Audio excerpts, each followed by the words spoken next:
ताज़ियत के ऊपर भी जाते हैं तो लोग कहते हैं आप कोई जोक सुनाओ, तो वही हमारे पॉलिटिशियंस का हाल है।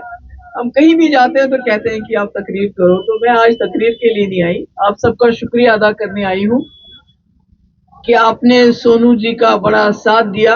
आगे रिजल्ट क्या निकला उस वो तो चलता रहता है, पर जिस तरह से ये लड़ा और जिस तरह से आप इसके साथ चले उसके लिए मैं आप सबकी बहुत शुक्रगुजार हूँ।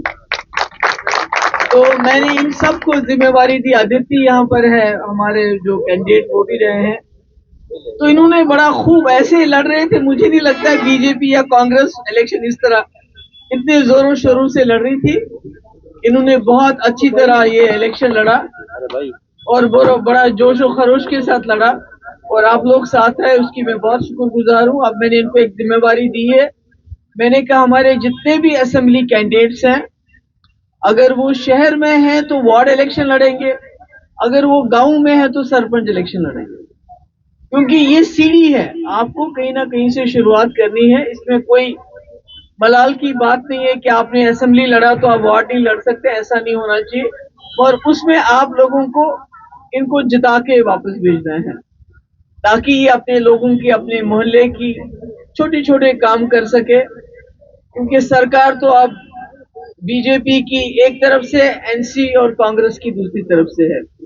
बीजेपी की इस तरफ से है कि सेंटर में, और यहाँ लेफ्टिनेंट गवर्नर उनकी जमात का है, आधी सरकार उनकी है, आधी सरकार नेशनल कॉन्फ्रेंस और कांग्रेस की है। तो अब ये छुटमुट जो नीचे है, म्यूनिसिपैलिटी है, पंचायत है, तो इसमें पीडीपी का थोड़ा सा आप मदद कर लीजिए, उनको रोल दे दीजिए ताकि हम लोगों के काम कर सके। बाकी यहाँ अभी जो मेरे से पहले यहाँ बात कर रहे थे उन्होंने बताया मुल्क के हालात अच्छे नहीं हैं। ऐसा है कि जो हमारे जो लीडर रहे हैं, गांधी जी से लेके जवाहरलाल नेहरू हो, मौलाना अबुल कलाम आजाद हो, सरदार पटेल साहब हो, अंबेडकर जी हो, जितने भी लीडर रहे हैं, उन्होंने इस मुल्क को हिंदू, मुस्लिम, सिख, ईसाई सबका घर बनाया है। ये सबका घर है, साझा घर है। और गांधी जी ने तो अपनी जान भी दे दी इसके लिए, मगर जो आज हालात हो रहे हैं उसमें लड़ाया जा रहा है आपस में। और मुझे डर है, खौफ है, जो 1947 में हालात हुए थे, तो कहीं ना कहीं हमें उसी तरफ लेके जा रहे हैं। क्योंकि जब नौजवान नौकरी का जिक्र करता है, नौकरी की डिमांड करता है, उसको नौकरी नहीं मिलती है। वो अच्छे अस्पतालों की डिमांड करते हैं लोग, वो अच्छे अस्पताल नहीं है, हमारे पास नहीं है। अच्छी शिक्षा नहीं है, क्योंकि जो तालीम है वो सबसे बड़ा हथियार है। वो इंसान के पर लग जाते हैं तालीम से, वो आप दे नहीं सकते हो। हमारी गलियां, हमारे कोचे, हमारे सड़कें आप ठीक नहीं करते हो, तो क्या करते हो कि मस्जिद को गिरा के इसमें देखो मंदिर ढूंढ लो। यही है ना, यही हो रहा है। अभी देखिए संभल में कितना बुरा हादसा हो गया। वो बेचारे, उनका कोई लेना देना नहीं, कोई दुकान पे काम करता था, कोई रेडी पे काम करता था, मार दिया, गोली मार दी, तो कौन बात करेगा? आप बात करोगे तो उल्टा आपको ही जेल में डाल दोगे, जैसे उमर खालिद 4 साल से जेल में है। तो आजकल सुनवाई कहीं कोई नहीं हो रही है। अब देखिए अजमेर शरीफ दरगाह 800 साल पुरानी, जहाँ हिंदू, मुस्लिम, सिख सब जाते हैं, और वो हमारे भाईचारे की, गंगा जमुना तहजीब की निशानी है। अगर कहीं निशानी ढूंढनी हो तो वो अजमेर शरीफ जाके देखना चाहिए कि हमारी हिंदू बहनें, हमारी बच्चियां, हमारी माएँ कैसे वहां अपना सर झुकाती हैं, मन्नतें मांगती हैं।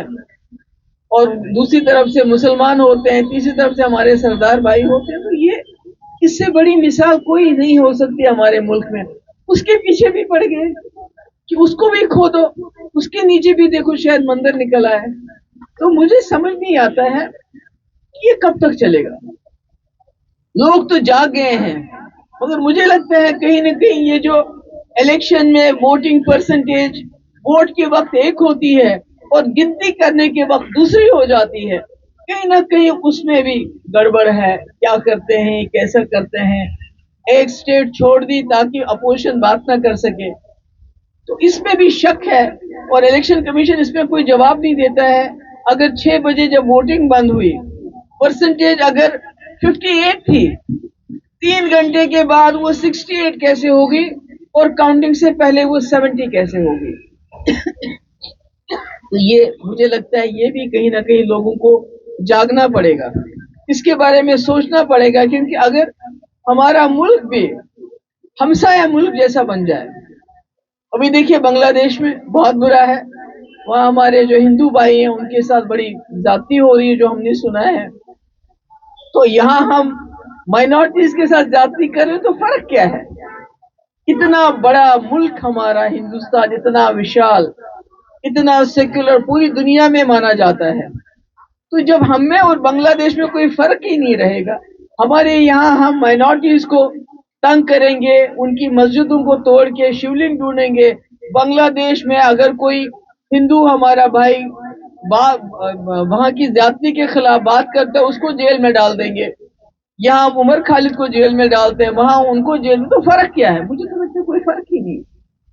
ये बांग्लादेश तो इंदिरा जी ने इसको आजाद किया था, मगर आज वहां भी हालात बिल्कुल वैसे हो रहे हैं और हमारे यहाँ भी हालात वैसे हो रहे हैं, कोई फर्क नहीं है। तो मुझे लगता है यहाँ के लोगों को, जो हमारे सेक्युलर, देखिए हिंदू मेजॉरिटी सेक्युलर है, इसके बारे में मुझे कोई शक नहीं, और हमारे सरदार भाई हैं, हमारे मुसलमान भाई हैं, माइनॉरिटी में हैं, तो उनको मतलब वो इसके बगैर कुछ सोच नहीं सकते, उनके पास कोई रास्ता नहीं है, मिलजुल के रहना है हम लोगों ने।